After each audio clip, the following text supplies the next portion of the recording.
In this example, we're going to sketch the graph of the basic cycle for this function. I've written here to the side the general form of the function. Notice this function will have an a and it also has a b. It doesn't have a c or a d. Let's discuss what this means. This a here, the coefficient for the function, is the amplitude. It tells us the maximum and the minimum value of the function. The b value, if you recall from our last video, the b affects the period, which is the length of the cycle. Depending on the value of b, my period will decrease or increase. In this case, when b is greater than 1, the period decreases. That means the length of the cycle will be smaller. Okay, so far we've discussed what these numbers mean, and notice that there's no minus c inside this parentheses. That means there's no phase shift, and also there's no plus d. That means there is no vertical up or down movement of the graph. So this graph should be pretty simple to do, but I want to go through some steps to make it more systematic approach where you follow certain steps to graph these functions. For my first step, your first step should be find the amplitude. Now the amplitude, we said, is the absolute value of a. In this case, it would be the absolute value of 3, which is 3. And what that 3 tells you is that my graph will have a maximum value of 3 and a minimum value of -3. Okay. Second step, find the period of this function. Okay, since I have a b value here greater than 1, I know that my period will change. The period for the sine function normally is 2 pi, but since this affects the period, I need to find what the period for this function is. So how do we do that? Well, it's 2 pi over b. And since b is 2, that's b, this would be 2 pi over 2. And that equals pi. That tells me that the length of the cycle of this function is pi. So notice how it's shorter. Okay, now we're going to talk about the phase shift.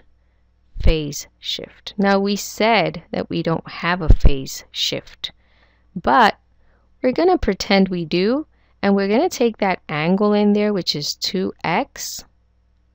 And that's where our phase shift would be if I had a 2x minus 4 or a 2x plus 5, for example. I'm going to take whatever is inside these parentheses, or whatever this angle is, and I'm going to solve for x. Okay? And when we solve for x, x is 0. That we're going to call this x equal to 0. We're going to call this the starting point of our graph, and you'll see later what this means. This is where the graph starts off on the x-axis. Okay? Number 4, step number 4 is we're going to find the terminal point. And the terminal point is, where does this cycle that is pi long end? I know where it starts. Now we're going to find where it ends. Okay? And this should make sense. If I know my starting point is at 0 and my cycle has is pi long, or has a length of pi, then where is it going to end? It's going to end at pi. But this is how you do it. You take the starting point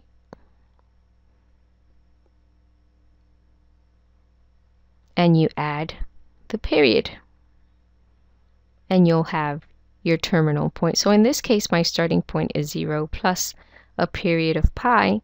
That means that I will finish this cycle at pi.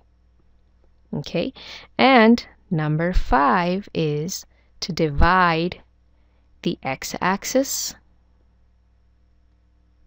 into 4 equal intervals.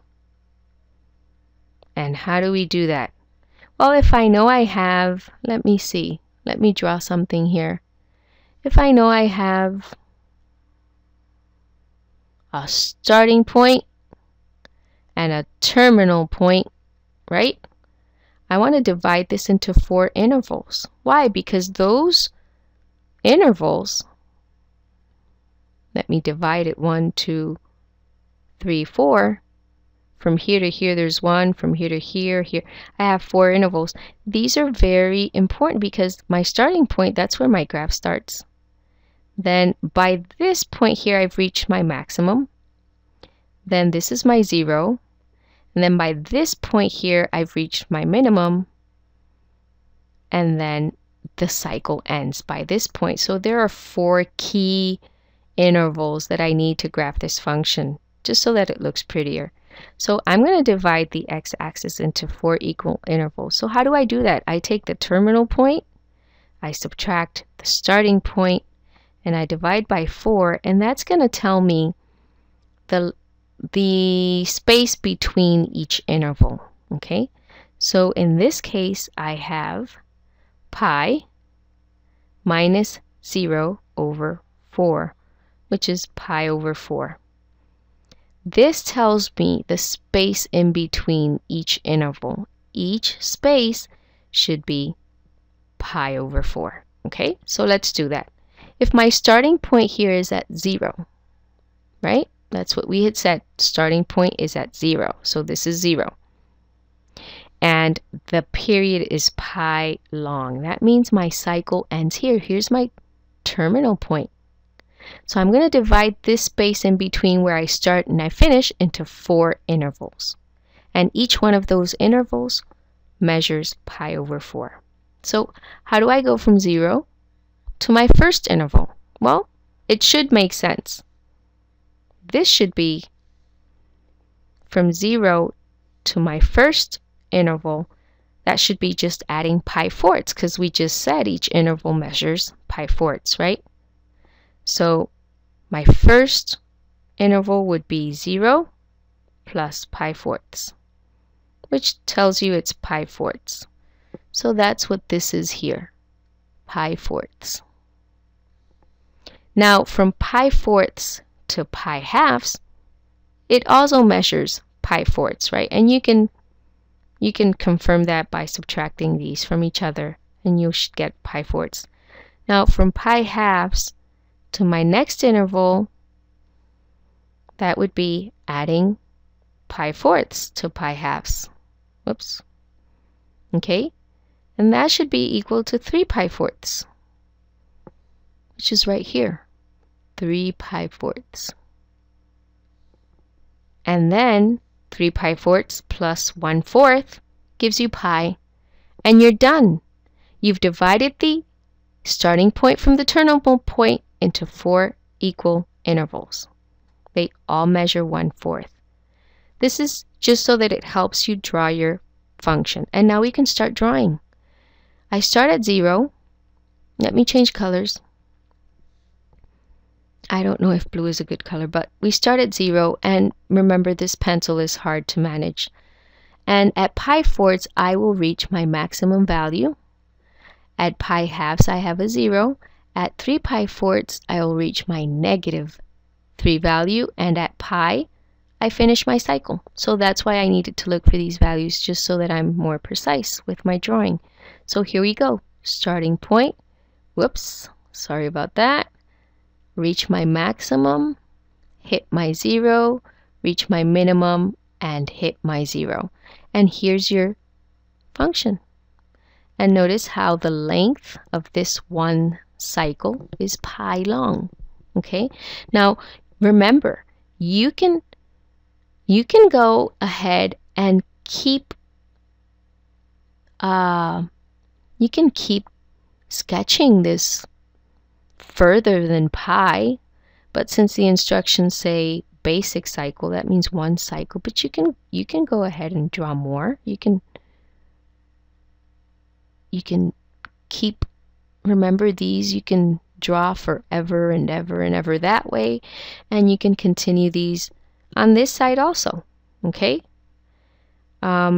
this would be minimum, then I reach my maximum, and then my 0. Okay, so once you draw that single cycle, you just repeat it and make sure that your intervals are all pi fourths in between. Okay, I want to show you how this looks in GeoGebra. It looks much prettier than what I drew here. Here it is. Here's the function, 3 sine 2x, and here it is. Started at 0, went up to your maximum value, came down at pi halves, and see your cycle measures 1 pi. I hope this helped. We're going to do another example. I'll see you in the next video.